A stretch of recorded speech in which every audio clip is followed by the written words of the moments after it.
রমন রেতি গোকুলের পবিত্র বালি। মথুরা থেকে কয়েক কিলোমিটার দূরে রমন রেতি, সেই বালকময় ভূমি যেখানে শ্রীকৃষ্ণ এবং রাধাজি একসাথে অনেক লীলা পরিবেশন করেছিলেন।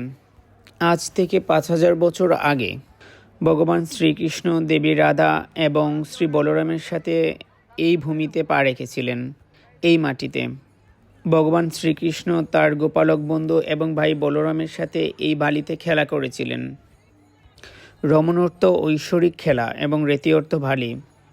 এটা এমন এক আধ্যাত্মিক স্থান যেখানে শ্রীকৃষ্ণ, রাধা ও তার গোপালক বন্ধুদের সাথে নানা ধরনের লীলা করেছেন এবং খেলা খেলতেন।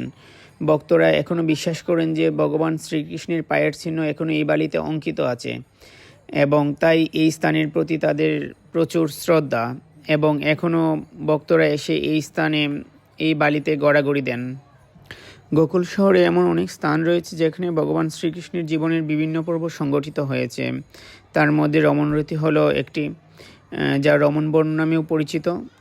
এটি মথুরার পূর্বে অবস্থিত। গোকুলের এই আকর্ষণীয় স্থানটি স্থানীয়দের হৃদয় ও মনে বিশেষ স্থান দখল করে আছে।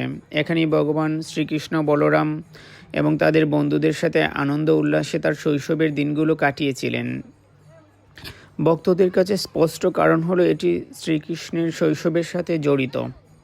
আরও বিশ্বাস করা হয় যে শ্রীকৃষ্ণের পালিত মা যশোদা তাকে তার বন্ধুদের সাথে বিভিন্ন গৃহস্থলের কাজের জন্য বনে পাঠাতেন। তবে কৃষ্ণ যেমন দুরন্ত ছিলেন, তিনি এই স্থানে পালিয়ে যেতেন এবং পুরো দিনটি অত্যন্ত নরম বালিতে গড়াগড়ি দিয়ে কাটাতেন। বালিতে গড়াগড়ি খাওয়ার পর বন্ধুদের সাথে আনন্দের সঙ্গে তিনি রমন সরোবরে স্নান করতেন।